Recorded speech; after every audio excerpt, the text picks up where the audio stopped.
Hello, everybody. I want to make sure, is this, I'm not sure it should be. My name is Erica Johnson. I'm the president of Seattle Atheists, and I'm excited to be working with the Secular Student Union here on campus at UW.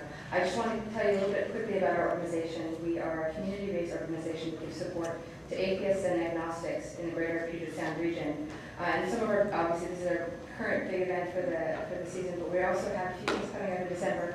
We have a solstice party on December 16th that we're doing with the Students of Washington, and we'll also be hosting an atheist Christmas party, which is typically dated for December 22nd. And more of that will follow. You can check out our website at clatheists.org.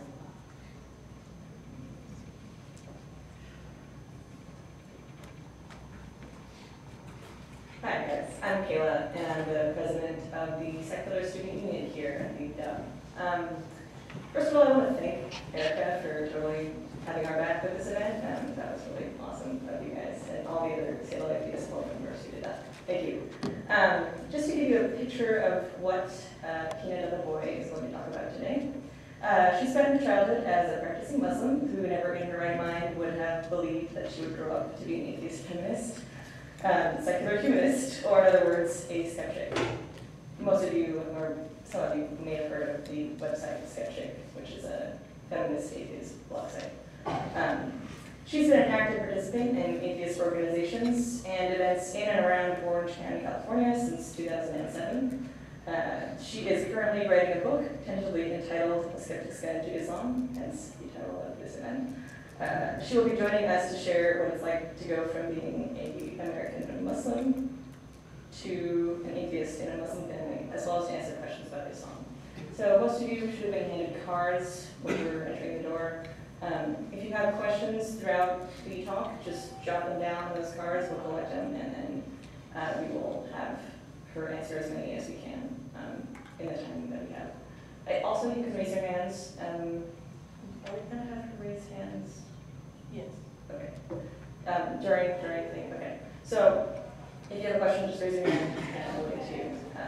But yeah. Otherwise, thank you everyone for coming, and hopefully we'll get started here.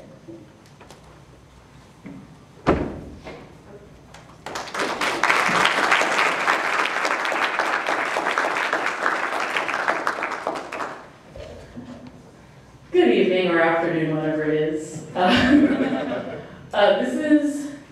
This is amazing. It's the first speaking event I've had that's really just been me. So thank you all for coming out. I really appreciate it. Some of you don't look like you have any questions about Islam, maybe some answers. But I guess I should give some background. I was raised like I was introduced. I was raised Muslim. Had the call of prayer recited into my ear as soon as I was born, which is the tradition, as it were. Grew up, my parents weren't that religious, and then when I was 5, they got pretty religious. Moved us to London for a while so I could get a better religious education. I went to Islamic schools my whole life, except for maybe high school and then college. But when I was around 18, I came out as an atheist, but it was a very slow process, which I could talk for hours just about that bit, but that's not necessarily what I'm here for. The inspiration for my book, and I want to make this entirely clear, was not due to a feeling of wanting to necessarily criticize Islam, because I kind of went through my critical phase. I thought about everything, I questioned everything, and I found I didn't agree with it. But what I really had a problem with was when I engaged with the skeptical and atheist community, it seemed that most of them came from ex-Christian backgrounds, which is fine. Of course it's fine. But they didn't seem to understand too much about Islam. And a lot of their knowledge seemed to be a little bit based on a certain news network I won't name. And just seemed to be based on ignorance more than anything. At the same time, they didn't want to do research into sources that were written by Muslims because they didn't find them to be trustworthy. They think of it as, well, they're trying to proselytize or they're trying to make something seem better than it is within Islam.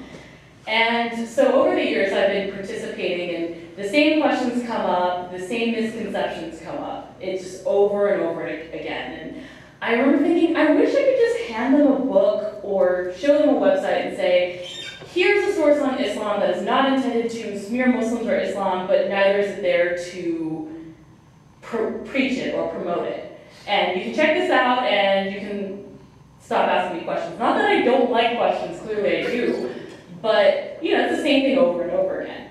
And I realized that nothing like that really existed. And so for this very specific market, which is growing, the number of unbelievers in the United States is always growing, I figured I would write the book. And the response was overwhelming. I could not believe it. But here I am, giving my first talk about it. The tone is essentially going to be not one of Islam is so horrible. You know, that's not the idea. The idea is, here's what you don't know, here's what you think you know, what you're wrong about, here's what you're going to ask me, and here's some fun stuff you may not know. That's kind of the idea going into it. Currently, I'm still writing the manuscript. I have a publishing company, so there's going to be a bit of a gap between the completion of the manuscript and the book coming out, but it should be sometime next spring, in case you're curious. All right, like I said, I really do like questions, so I'm going to leave a lot of the time for questions, so if you have any, you can definitely have a chance to ask them. Of course, in order to get people's attention, and I know this could be read as a little problematic, the list of questions I have on my Kickstarter page, which was used to create this flyer, were somewhat attention-getting, maybe a little bit annoying or offensive on some level, but the idea was to get people to pay attention, which is something that is really hard to do. We live in a pretty media oversaturated world. And these are questions that I get asked all the time, believe it or not. Sometimes in mildly awkward fashion when it comes to some of them. But, you know, I get these questions all the time, so I figured those are the ones I'd put up. So I guess I will cover them briefly, and then get to all of your questions and comments. And even concerns, because some of you out there definitely probably have concerns. All right, so the kill all disbelievers. As you might guess, not quite. There is a verse in the Quran that calls for the killing of disbelievers, but it was within a specific context. It was within the context of a treaty violation, and so to use that to essentially say, oh, Muslims want to kill all non-believers, would be like taking one of the many verses of the Old Testament and going forward and saying, oh, well, this means Jews have to kill all the people who aren't Jewish. And there are a lot of verses like that in the Old Testament. In case you don't know, it's pretty interesting. There's a Skeptic's Bible that's online that you can look at, and there are a lot of them. So that's kind of where that whole thing comes from. But of course, people take that verse and say, oh, well, clearly Muslims are just out to kill everybody. Pubic hair maintenance. This is kind of an odd story, how this question came about, and it's a little bit risque, of course, but essentially what happened was I had a friend back in college, and he was this biracial dude who had a thing for Middle Eastern women. And he befriended me, I think, because he thought I was Middle Eastern, but, you know, what do you do? And so we were talking about, he was talking about this girl he was interested in, and he was telling his friend at the gym that he was interested in this girl who was Saudi Arabian or something like that, and his friend at the gym said, you're gonna have to use a machete with her. And he laughed, and then I said, actually, you're probably wrong on that one. And he said, oh, really, what's going on? And this is not universal by any means, but when I hit puberty, the first thing my mother did was hand me a razor and say, shave it. Because according to, and I know this isn't across the board for all Muslims, but according to certain interpretations, part of keeping yourself clean and pure is to keep your armpit and pubic hair shaved and not let it grow beyond the size of a grain of rice. That's what my mother told me. And there is some justification for it, but I found that not all Muslims had this happen to them. But yeah, so I told them, you know, the machete comment was actually kind of off the mark. In terms of the 72 virgins, that was the first thing I wrote about Islam on Skeptic. And the reason I did was because everyone just seems to love to reference that. they seem to love to talk about that. Oh, well, who would want virgins anyway? Or what if you want 72 sluts? Or what if you're gay? And just making all these comments. And then what didn't help was this scholar, so-called scholar, came along and decided that the word virgins in the Arabic text could mean white raisins. Even though this guy had no linguistic background whatsoever and no credibility in making this sort of idle claim, but people seized that claim and said, oh, haha, you're just gonna get raisins when you die, and you think you're gonna have hot ladies. And so I decided, this was something worth talking about. The short version of this is that the concept, first of all, of the 72, number 72, people wonder why 72. Saying 72 in Arabic that way is basically like saying, if I've told you once, I told you 1,000 times. I haven't told you it 1,000 times literally. The 72 is essentially mean vast and endless. And at the time in Arab culture, sex with virginal women was viewed to sort of mean infinite pleasure, the best sexual pleasure you could get. And so that's kind of where that comes from. And, it's not limited to Arab culture either. A lot of cultures and religions seem to be quite fixated on female virginity. A Cupid's Muslim is something that's kind of an in-joke, I would say, within American Muslims. And I have a lot of personal experience with this because my cousin was one of the first women from Muslim families that I was aware of who married a man who was outside of the faith.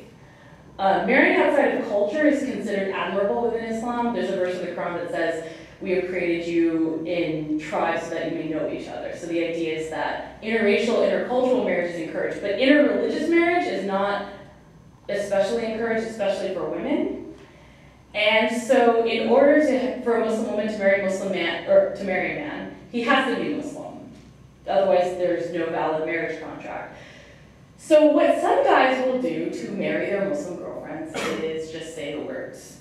To say, La ilaha illallah Muhammadur Rasulullah, there's no God but Allah, Muhammad is his messenger, which is a declaration of faith, and then they're instantly Muslim, and they can marry their girlfriends, and the girlfriends' families won't get mad at them. But the thing is, a lot of these guys are not necessarily sincere converts. There are sincere converts who convert and then marry within the faith. But there are some who definitely just convert to get married. And we fondly refer to them as Cupid's Muslims, people who just did it for that sake. And yeah, my cousin's husband is far from the only one. They're all around. There is a problem within Muslim communities. I used to worry about this constantly. Muslim men are allowed to marry Jewish and Christian women, and they often do. Muslim men sometimes will import wives, so they'll go back home, wherever back home might be, and marry someone and bring her over here. But the reverse doesn't usually work out too well for whatever reason. So there are these gaggles of young, attractive, educated Muslim women who can't find a husband. And so that sort of plays into the problem. And I've read articles in Muslim magazines talking about it, and I'm not the only person who's noticed this. And like I said, I used to worry incessantly that I could not find a husband. But it worked out, I guess. I expanded my potential demographic. I get asked about LGBT Muslims a lot. People say, can they even exist? Do they exist? Speaking theologically, I don't necessarily have a dog in the fight, so I'm not going to say whether or not one can be a gay Muslim. But they exist. There's a group called Al-Fatiha, and they're young Muslim men who consider themselves gay. Some of them are celibate, in that they say they will never act upon their impulses, but those are their impulses. Some of them are not celibate, though. Some of them date each other. There are trans Muslims, too. I saw a Pride Parade picture recently with a trans Muslim, and she had a scarf on, and she had a sign saying, proud to be trans and Muslim. And like I said, I'm not saying that Islam maybe theologically allows it or not. Most Muslims would probably say no, but that's the reality we face, is that there are people who are LGBT identified as Muslim. This is especially big in Iran. Iran is dominated by Shia Muslims, and that's the minority sect of the two main sects of Islam. And the Shiite clergy has declared essentially that if a person has same-sex attractions, the only way for that to be allowed would be for that person to become the opposite sex. So a lot of people there who might, in any other situation, just simply be gay identified, transition so that they can live as they choose. So that's, there's a couple of documentaries about it. There's articles and books you can read about it, but it gets a little dicey because some of them did not have any sort of trans impulses until they were told, well, if you like boys, you need to be a girl. The difference between Shiites and Sunnis, so this transitions pretty well. Originally, Islam was just Islam. Not long after Muhammad died, though, there was fighting among the people who lived after him, who were part of the leadership of Islam. And so there was an internal strife sort of thing, civil war, you name it. And that ended up creating this division. So it started out more political than anything. It was, we think this guy should lead, and someone in the other group saying, no, we think this guy should lead. But it's become theological because the two strains have evolved away from each other. So Sunni Islam is the vast majority of Muslims. My family is Sunni. Shiites are part of something of a minority. Shiites are a little more driven by, I would say, a clergy system. They have official leaders and leaders of leaders. That's why you hear about ayatollahs and imams and all that. Those are mostly a Shia thing. They have a set hierarchy. Whereas Sunnism, there's not as much of that. People kind of do their own thing for the most part. So yeah, it started out, like I said, as a political division, and now it's theological. So there's some differences. There are some Muslims who choose not to identify as either, and they'll say, I'm just a Muslim. But generally their practices are going to fall within one of those two categories. And there are other sects as well that have arisen, especially as of late. Let's say in the last 100 years, there have been quite a few more. And there were a lot before, but now I guess we have more records of the ones that exist now. So it's interesting to look at and see what causes the divisions. The idea of calling Islam a religion of peace, well, first of all, it's a reaction against people accusing it of being a religion of war. It's a way of saying, nope.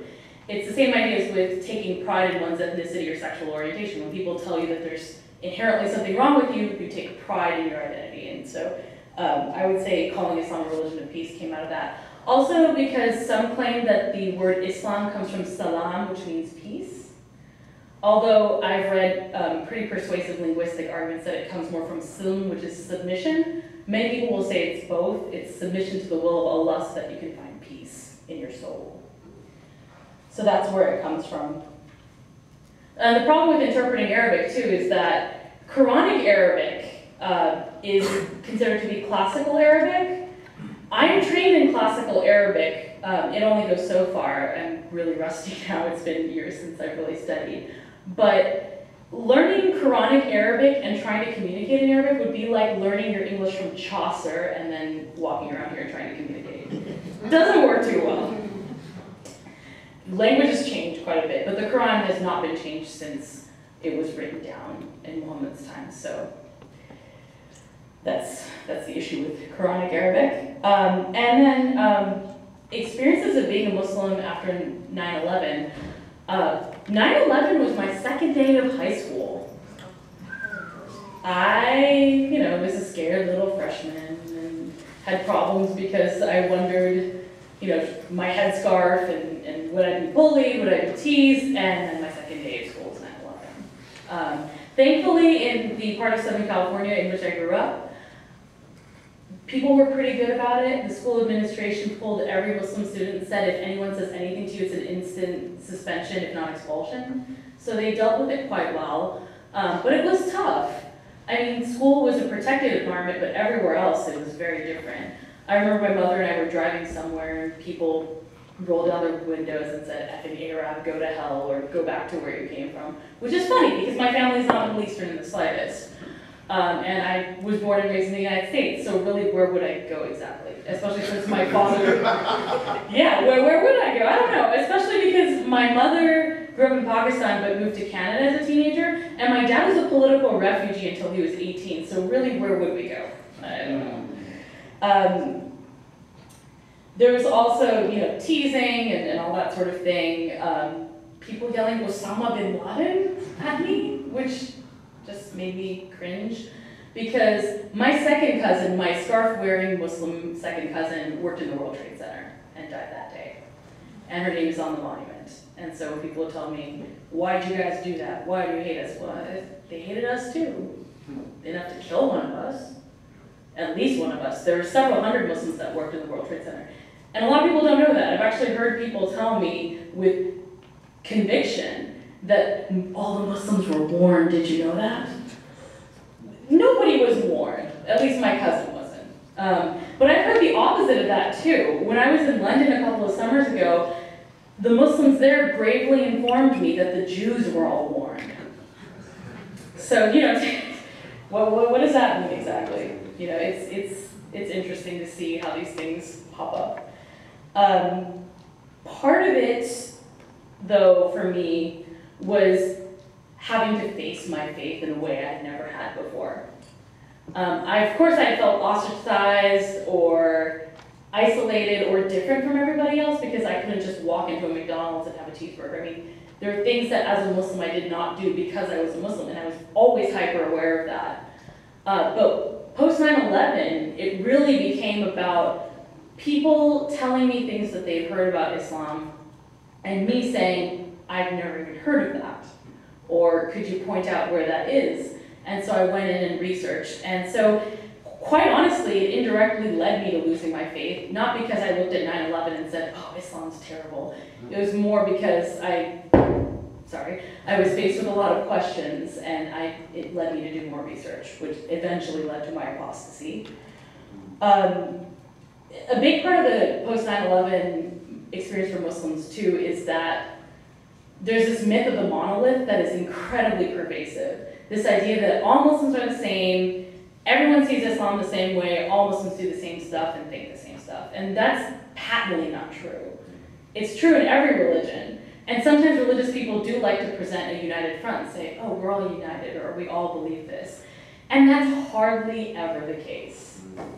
I cannot think of a single religion, or even a sect of a religion, or even a religious group where they all think the same thing about everything. It's impossible. It's against human nature.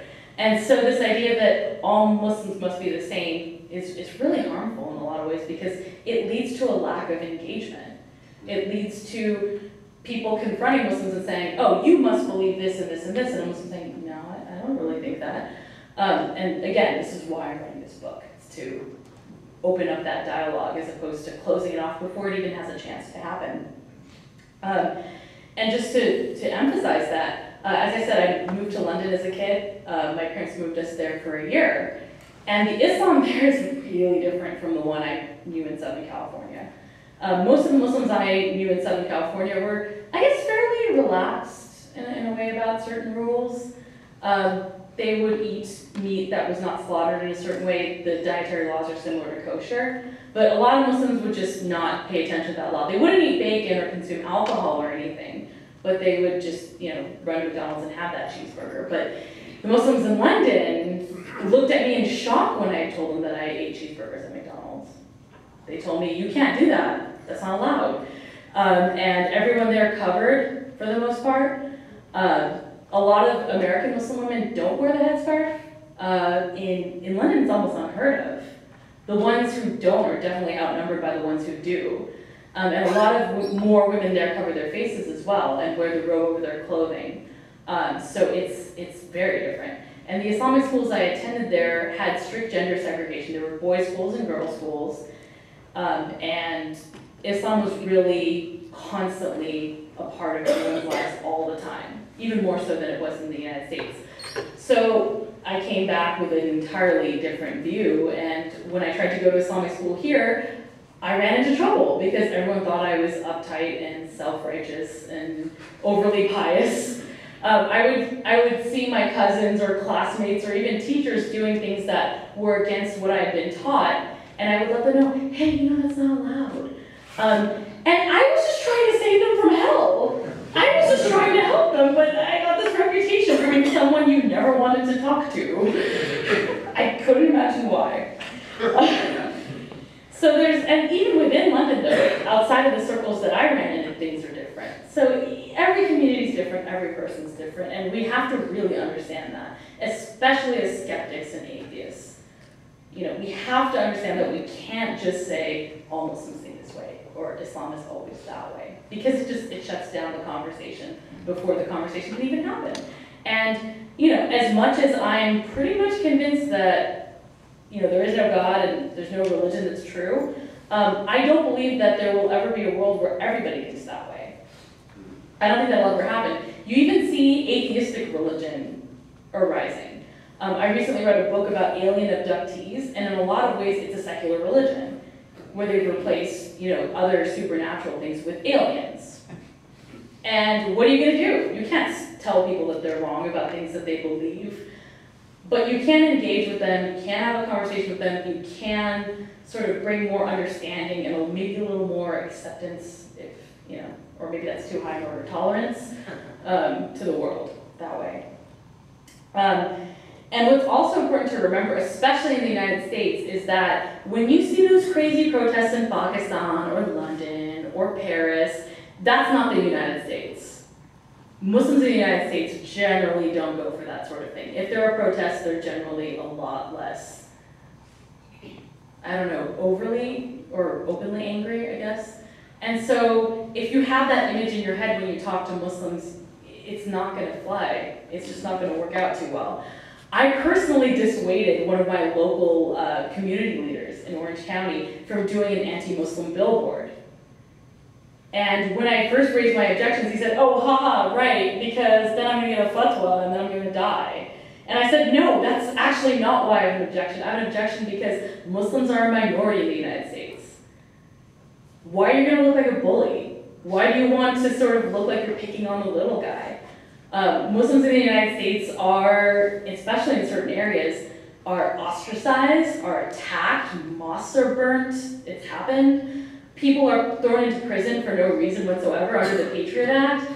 There's all these problems. Just recently, a Canadian citizen was finally let out of prison after 10 years, and they had nothing on him. Absolutely nothing. Completely exonerated. But that happens. It happens to people that Muslims are often related to, know, love. I knew someone who got unlawfully detained. So if you put up a billboard in the United States that says, haha, Islam's dumb, you're going to look like a bully. You're not going to look like you're actually doing anything productive. Anti-Christian billboards have an entirely different context here, because we do have a vast majority of elected officials who are Christians, so it's a little bit different. And also, you don't want to feed people's feelings of defensiveness.